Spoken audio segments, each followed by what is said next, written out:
On my birthday, my wife slept with her ex, and my son pointed at me, yelling, "You don't deserve to be my father." Even the company I built with my own hands was dragged into court by them. Everyone thought I was finished, but they didn't know I'd been waiting for this day. "Jason, our plant has come so far today, all thanks to your talent. This year's bonuses are all yours." Inside the plant's factory floor, my wife giggled delightedly, her arm linked with her first love, Jason, as she handed him a thick stack of cash bonuses. The workers on the factory floor crowded around, eager to flatter them both, with at the helm, "Our plant is sure to thrive from now on. Director really has vision. She and expert work together better than a married couple." My son, Brandon, was also there, bowing and fawning to Jason. "Uncle, you truly are a lucky star for our plant. Much stronger than my old man of a father. Just accept these bonuses with peace of mind. Lead the plant to glory with my mom. As for Ethan, let him kneel on the factory floor and bark like a dog a couple of times, admitting he's a waste, and maybe you'll even toss him a few coins to buy a pack of cigarettes." And I was that waste, despised even by my own son, standing at the factory floor entrance. Watching the harmonious scene inside, I stepped back half a pace with a bitter smile, clutching the product sample bag in my hand. Today was supposed to be a big day for the plant's annual performance review and awards ceremony, but when I arrived at the plant gate this morning, my wife took a call. She said a client was urgent for new product samples, and insisted I personally deliver them. After many years of marriage, I naturally trusted her. Samples were important, so I didn't even stop for breakfast, turning the car around and rushing out. I drove all day under the scorching sun, my stomach aching terribly, without even a sip of water, but when I saw with my own eyes that she was giving all my bonus money to Jason, a newcomer who had been at the plant for less than 2 months, I understood everything instantly. The annual year-end bonus was a reward system only for the plant's management. The story about delivering samples was just an excuse to get rid of me. She just wanted to give the fruits of my year of hard work entirely to her first love. Jason seemed to notice me by chance, feigning surprise as he said, "Oh, Mr. Ethan, why are you just getting here? I thought you weren't coming, so we started without you. My apologies." He apologized with his mouth, but his eyes couldn't hide his smugness, and he even deliberately waved the cash bonuses in his hand at me. Brandon shot up, pointing at my nose, and yelling, "You've been eating and drinking for free at this plant for so many years, and you actually think he's someone important. You drag your feet just to deliver a lousy sample, and you don't even show up for meetings. What else can you do besides hold our plant back? I really regret calling you dad all these years. You're a disgrace." Veronica heard her son humiliating me, but didn't stop him. Instead, she glanced at me. "Since you're here, it's a good time to hand over that major contract with the large supermarket chain to Jason. It'll save you from messing it up again. You can just stand by and watch how he does things, learn a bit, and try not to cause trouble." They had already decided this and were just informing me. I had no right to object. I couldn't help but clench my fists, feeling a chill in my heart. The partnership Veronica was talking about was one I had spent a whole year personally negotiating. The client was a global chain enterprise, and the deposit alone was $20 million US. If the cooperation succeeded, it would not only double our brand value, but also be a leap from our small town to the world stage. Future profits could not be estimated in hundreds or thousands of times, but large corporations have complex internal structures. With branches spanning the globe, I repeatedly improved the process, spending day and night immersed in the factory floor, constantly researching across countries. My routine was chaotic, and there were even a few times I lost consciousness and fainted. Just as the new formula was finally perfected, and about to take the plant to the next level, Veronica, with a few words, wanted to snatch away a year of my hard work, and give it to her first love. Thinking of all my efforts over the years, I only felt ridiculous. After my father-in-law passed away, he left behind an old plant on the verge of bankruptcy. Veronica didn't want to see her father's years of effort disappear, so she decided to take over. Although after we got married, my father-in-law often suppressed and insulted me, believing I should consider it a blessing to have married his daughter. Everything he said implied that as a live-in son-in-law, I should know my place. But I had graduated from a prestigious university, and though my family couldn't offer much support, I had a secure corporate job. When my wife said she wanted to take over the plant, I didn't hesitate to quit my secure corporate job and start from scratch with her. She became the director, and I became the vice director. When we first took over this plant, even the most basic equipment was incomplete, let alone personnel resources. My wife had no business experience. Her capabilities were nowhere near enough to manage a plant's operations, let alone understand business principles. Fortunately, my university major was food safety, so I suggested changing the plant's original salt processing to pickled food processing. All these years, I supported the entire plant alone. All major contracts were negotiated by me. Every product was personally developed by me.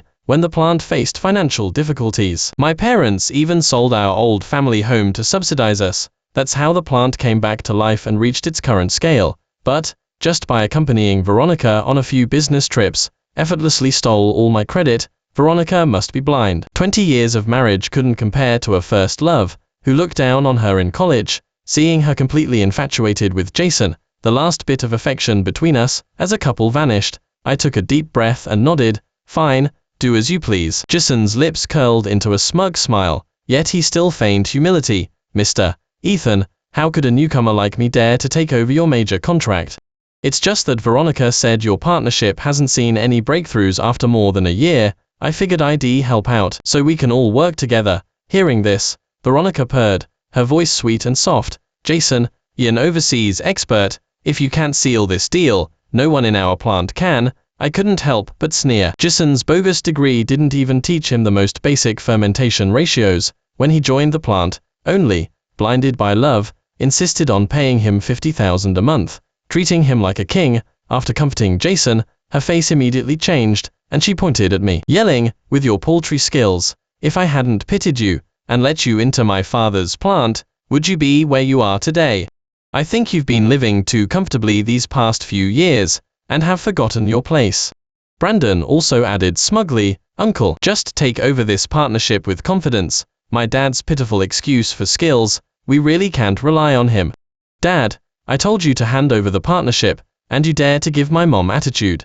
If hadn't interceded for you, my mom would have made you pack your bags and leave. My heart turned cold, looking at this family, watching my wife and my son brazenly humiliate me. They probably forgot, back then, this plant was so run down it didn't even have a decent fermentation pond. Every process was something I painstakingly explored myself. To improve the formula, I steeped in brine, my hands so raw I couldn't even hold utensils. To secure partnerships and expand the market, I tirelessly pursued business and clients, drinking until I had stomach bleeding. It was with this relentless drive, sacrificing my reputation and health, that the plant achieved its current scale. But as soon as the plant started to improve, they couldn't wait to kick me out, as if I were a stepping stone, to be discarded once used. They still stood there, condescendingly lecturing me, wanting to bury me in the ground. I took a deep breath and slowly walked up to Jason. Everyone on the factory floor held their breath,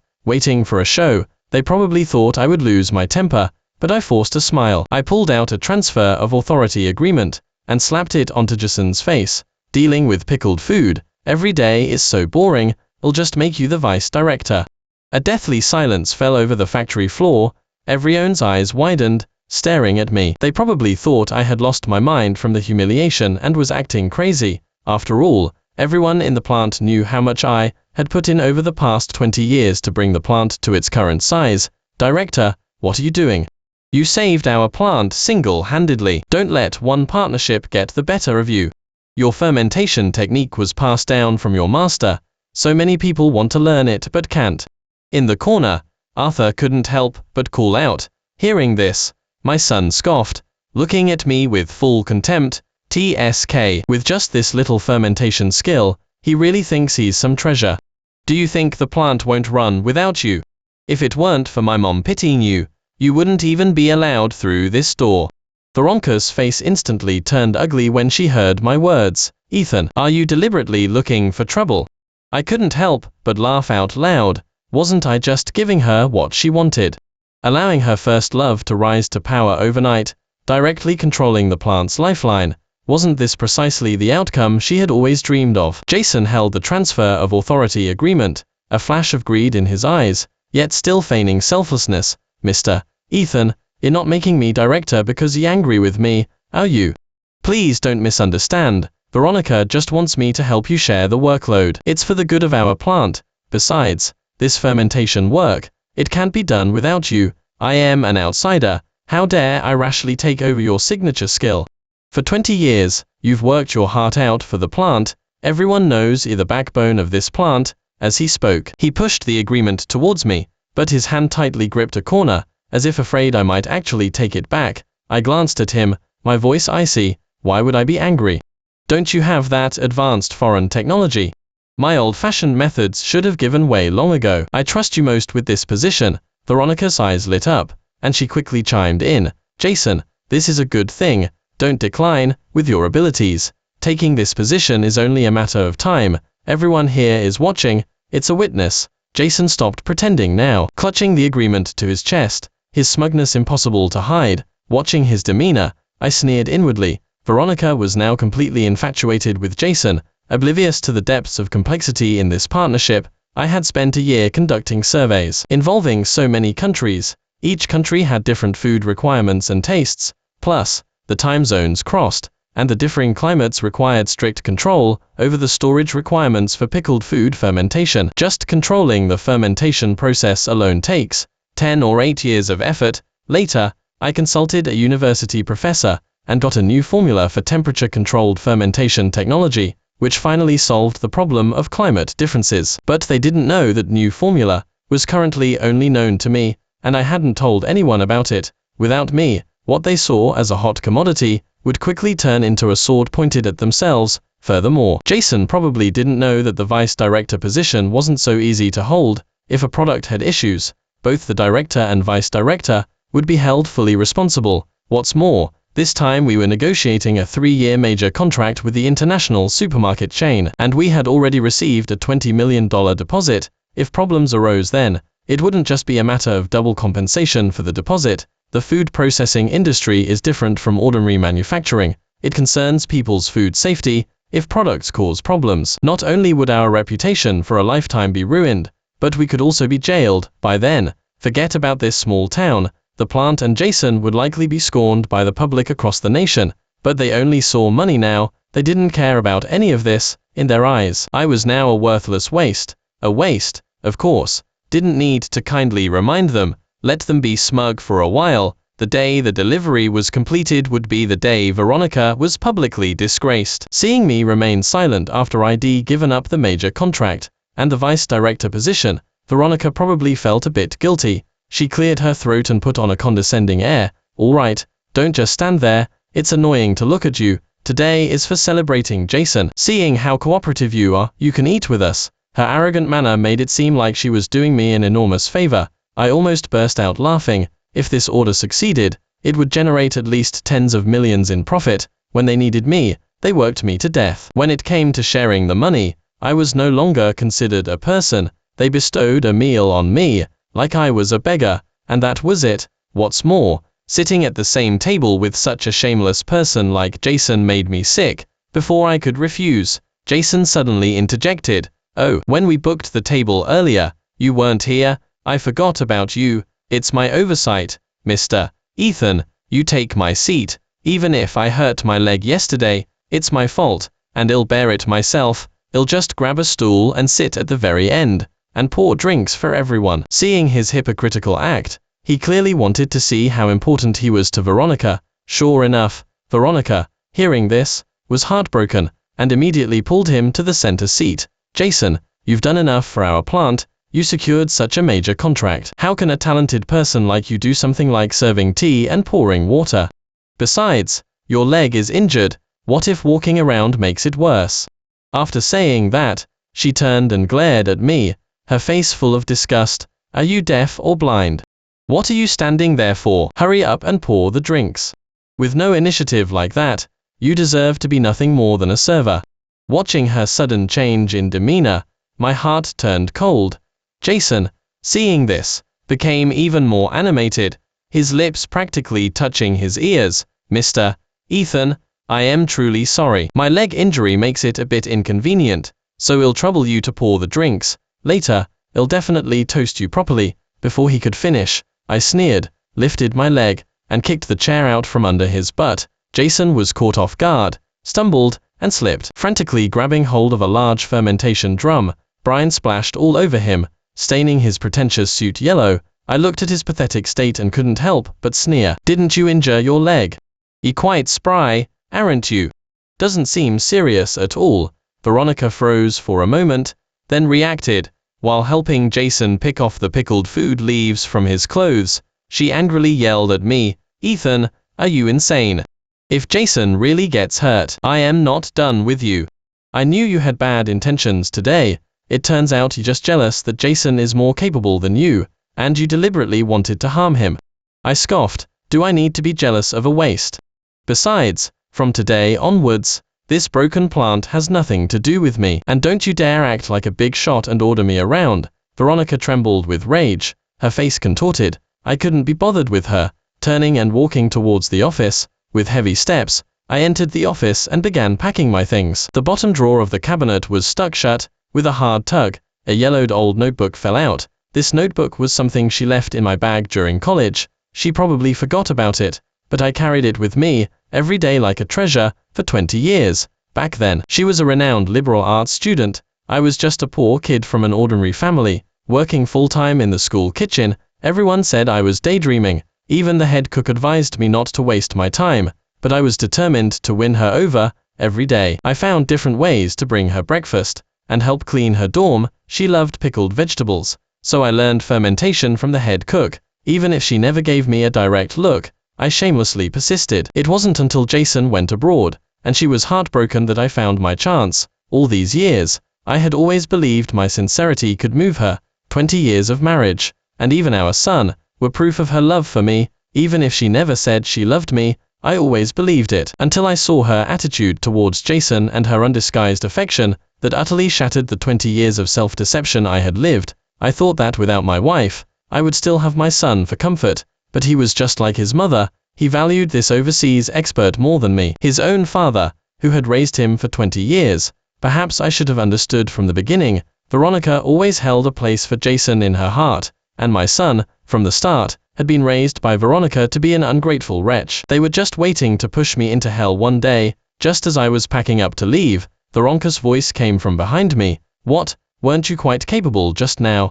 Ethan, if you're a man, don't act pathetic here, waiting for me to comfort you, at your age. I turned around and saw Veronica and Jason with a group of people standing at the doorway. Jason still maintained the air of a gentleman, pulling Veronica's sleeve. Veronica, Mr. Ethan must realize he was too impulsive and is waiting for you to apologize to him. Look, he's even holding your old diary. Veronica saw the diary, first paused, then scoffed, glancing at me disdainfully, and said arrogantly, HMPH, don't think these old things will make me forgive you. Stop with the sob story. I am telling you, I am only here because of Jason. As she spoke, she reached for the diary in my hand. Before she could finish, I frowned and tossed the notebook into the trash can. Are you insane? This is all trash I am throwing out. Why are you reading too much into it? Unwilling to argue further, I picked up my things and started to leave. Bert's face instantly changed, and she blocked the doorway. She sent the other workers back to the factory floor, leaving only the three of us in the office. She looked as if she had taken the wrong medicine, pointing at my nose and yelling, Ethan, did you lose your mind? You've been constantly opposing me today, deliberately trying to make me lose face at the plant, haven't you? Jason smoothed his impeccably tailored suit and feigned persuasion. Mr. Ethan, I want to speak up for you, but you really went too far today. Do you feel uneasy because Veronica and I are getting too close? Are you upset? We are just ordinary friends now. If I am an eyesore to you, I'll leave immediately. I am an outsider. I don't want to ruin your marital relationship. As he spoke, he edged towards the door, waiting for Veronica to ask him to stay. Veronica quickly grabbed his arm, her voice so soft it could drip water. Jason, what did you do wrong? Why should you leave? Then, she turned back to me, questioning me with a disgusted tone. Ethan, you utterly disappoint me. When did you become so disgusting? If you don't apologize to Jason today, we're getting a divorce. Hearing this, I couldn't help but clench my fists. This wasn't the first time she had threatened me with divorce. Ever since Jason came to the plant, every time we argued, it was because of him. She would always use divorce to control me, and I would concede time and again. I had hoped she would come to her senses and remember our 20 years of marriage. Now, looking back, I was truly a fool. What was the point of keeping such a woman? Seeing my silence, Veronica thought she had me figured out again, and swaggered proudly. Of course, I don't have to divorce you. As long as you apologize to Jason, we can just let this go, I sneered, cutting her off. Stop talking, divorce it is. Veronica froze, her mouth agape. Jason quickly interjected, Mr. Ethan, even if he upset, you shouldn't joke about divorce. I pulled out the divorce papers I had prepared long ago from the drawer, and slapped them onto her face. Who's joking with you here? Sign it, let's part ways amicably. I don't want our son. Veronica finally snapped back to reality, her fingers trembling like a sieve. Fine. Fine then. Divorce it is. Don't you dare regret it. Jason almost couldn't hold back his laughter, yet he still tried to appear like a wise elder. Mr. Ethan, you need to think about yourself. Can you survive without Veronica? Once divorced, your skills are dead. Without, can you establish yourself around here? With your old-fashioned techniques, who else but our plant would hire you? I sneered inwardly. That scumbag was finding every way to step on me. He just wanted me to know that without Veronica, I was a useless, dead dog. Everything I had now was bestowed upon me by Veronica. He wanted me to realize this so I would continue to slave away for them at the plant, letting them enjoy the fruits of my labor. Hearing him, Veronica also became smug. Exactly, some people are so arrogant. Without me, who would want to waste like you? The major contract you couldn't handle, Jason secured in just a few days. The delivery and order placement are coming soon, and then they'll sign a long-term supply contract with a payment of $10 million US. Do you really think our plant can't operate without you? I watched her rage coldly. Place an order, waiting for hell. Without my temperature-controlled fermentation technology, this transnational partnership was a ticking time bomb. How could it succeed? The other party was the world's largest international supermarket chain. If they were offended, forget about making money, it would be difficult to even stay in this industry. Veronica was still boasting when her phone suddenly rang. She provocatively taunted me. See, it must be the partner calling. Once this $10 million arrives, it'll take Jason on a world tour. As for you, just stay in this wretched place, guarding your stinky pickled food and waiting to die. With that, she deliberately put it on speakerphone, just waiting to see me humiliated. But the next second, an angry roar exploded from the receiver. Is your plant tired of living? All the goods are spoiled. I lost 50 million. If I don't shut down your plant, it'll take your last name. Veronica's face turned instantly pale upon hearing the angry roar from the phone. No, that can't be. Mr. Marcus, is there a mistake? Our plant's products haven't had a problem in 20 years. It must be a mistake somewhere. Her voice trembled, as if trying to reassure herself. Mr. Marcus on the other end of the line was furious, showering her with a torrent of abuse. Don't you know whether there's a mistake or not? An entire warehouse full of goods has turned yellow and rotten, already distributed throughout the African market. Do you know how big a loss this is? Losing money is a small matter. Your company has ruined our group's reputation. I am telling you, every clause in the contract must be fulfilled. If you can't pay back these 20 million, you can wait to die. I looked at Veronica, still in disbelief, and sneered. I told you from the beginning that fermentation isn't that simple. You can't rush it. Now it's happened. Are you satisfied? Veronica finally snapped back, staring at me with wide eyes. What do you mean? Do you think Jason and I are incompetent?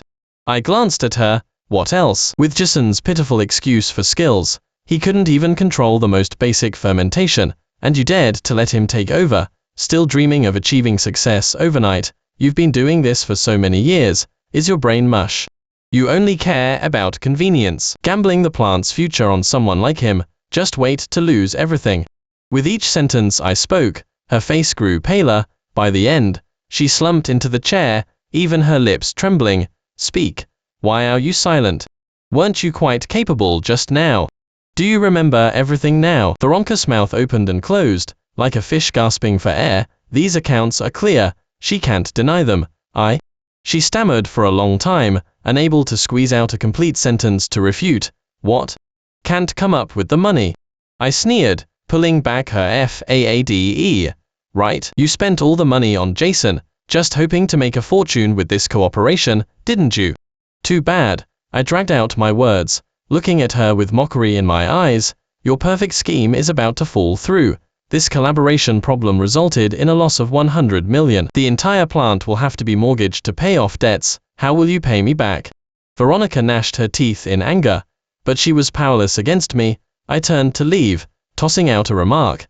I am giving you 1 day to gather the money, otherwise, just wait for the court summons. Veronica was silent for a while, biting her lip before stammering, could you give me a few more days?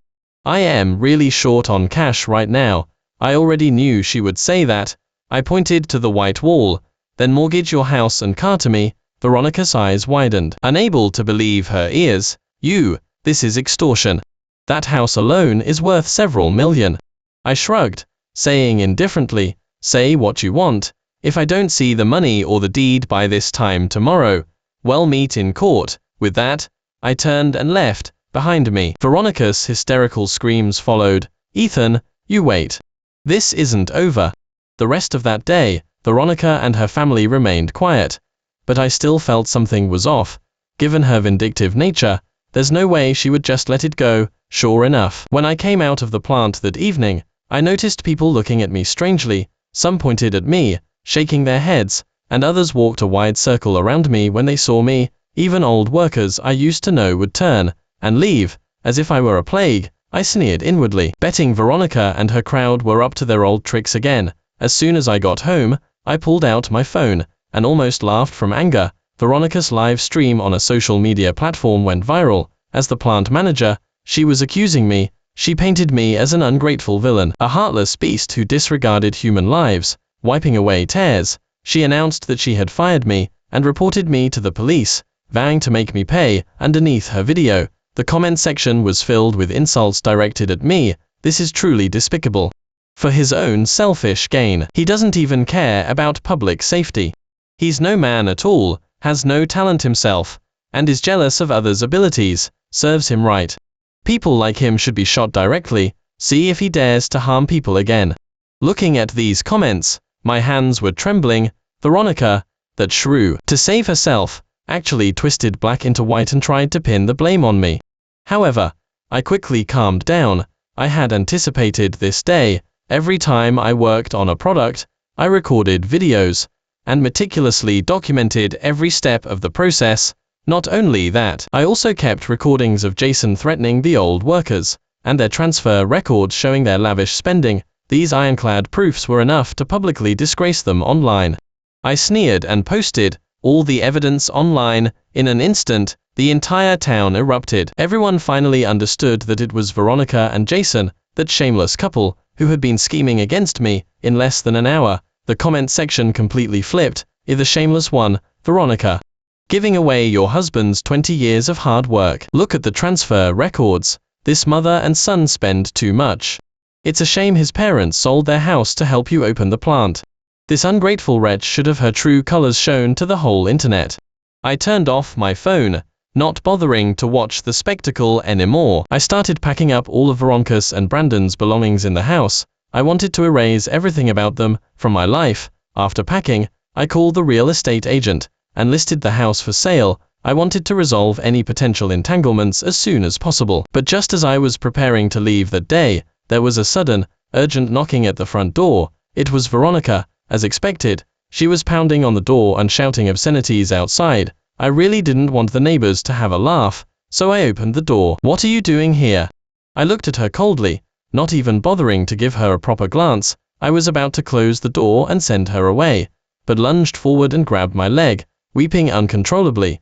Ethan, I truly know I was wrong. Please forgive me this one time. Veronica held onto my leg, crying hoarsely. I remember back then, whenever she shed a tear, I would drop everything. I would stand at attention when scolded or hit. Whatever she said, I would agree to. But now, looking at her like this, I only felt irritation, even disgust. I pushed her away sharply, and spoke coldly. What exactly do you want?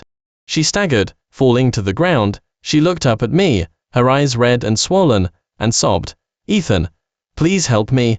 The workers are blocking the plant entrance demanding wages, and the suppliers can't be paid back. Mr. Marcus is threatening to make us publicly apologize and pay 100 million in compensation. Please help me. I really don't know what to do." As she spoke, she broke into desperate sobs again. Watching her pathetic state, I felt no pity, only satisfaction. I had warned her then that this job couldn't be rushed, and the process couldn't be changed, but she refused to listen. She even called me stubborn and out of touch with the times. Now look, the products are spoiled, and all the money is gone.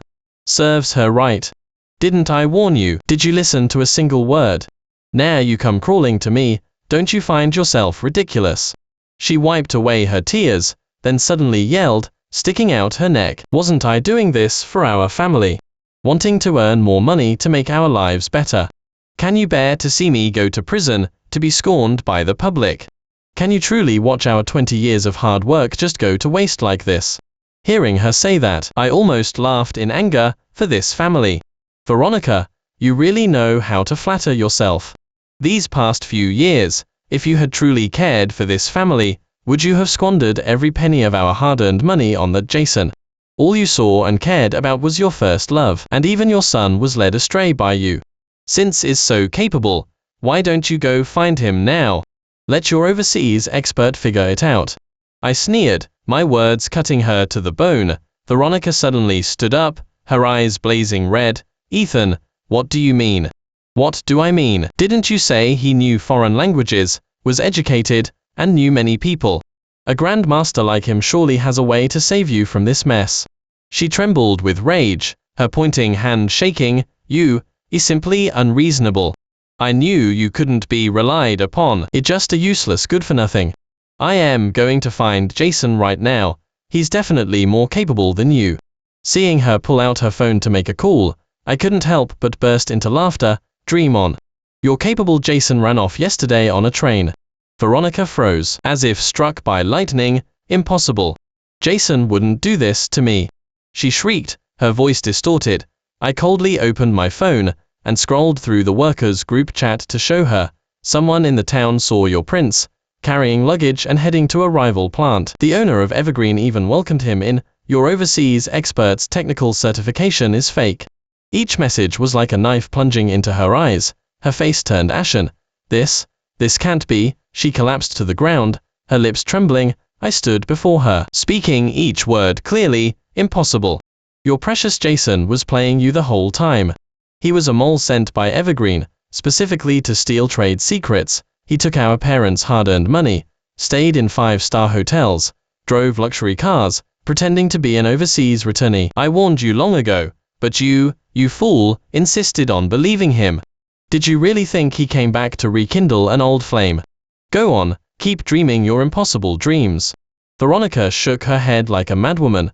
No, it's not like that. He said he would take me abroad, said he would find a good school for Brandon. I glared at her impatiently. You're this old and still having teenage daydreams. He never took you seriously, and you fool, kept spending money on him. Now get out of here. Stop making a spectacle of yourself. She looked as if all her strength had been drained, collapsing to the ground and weeping hysterically. The chatter outside the door grew louder, as neighbors came out to watch the commotion. Suddenly, Veronica crawled over and knelt before me. Ethan, please. I flinched, stepping back. Please help me. Only you can save me. Her voice was hoarse and broken, her hair disheveled. She looked utterly desperate. I stood there coldly, watching this woman who was once so arrogant. She raised her swollen, tear-filled eyes. As long as you help me, I'll do anything. Please don't abandon me. I truly know I was wrong. I sneered inwardly. Now this woman remembered me. You don't know you were wrong. You're just afraid of the consequences. Afraid of the workers blocking the door daily. Afraid of creditors coming after you. I turned to leave. Ethan, you can't do this. She clung to my leg desperately. Those workers are about to smash the plant. And they are even saying they'll kill me. What am I going to do? I forcefully shook her off, looking down at this shameless woman. Veronica, remember this, we're divorced now. You got scammed, and it serves you right. It has nothing to do with me. With that, I walked away without looking back, leaving her behind, crying heart-wrenchingly. From then on, Veronica completely vanished from my life. Brandon did come to find me twice, saying his mother was driven to a dead end by creditors. I made him kneel and apologize profusely for his disrespect, then drove that unfilial son out. Ultimately, the plant went bankrupt, that batch of spoiled goods incurred nearly 100 million in compensation. Just the workers' wages and supplier payments were enough for Veronica to pay for several lifetimes. She eventually fled to avoid debts and never reappeared. As for Jason, he didn't last long at Evergreen before something happened. I heard he tried to embezzle funds, got his legs broken, and ended up living as a beggar in the city. The next time I heard about Veronica was from others. She was hiding, borrowing money to get by, until she was driven mad by creditors. I heard she saw the disabled Jason at the train station, cried and made a scene, and during their argument, Jason was pushed onto the tracks. From then on, she went insane, and jumped into a river one night, committing suicide. None of this had anything to do with me anymore. This whole ordeal actually taught me a valuable lesson about life. I opened a new plant in the neighboring town, genuinely producing quality products. Those who once looked down on me are now eagerly seeking to collaborate with me. Thinking back, those years truly feel like a dream.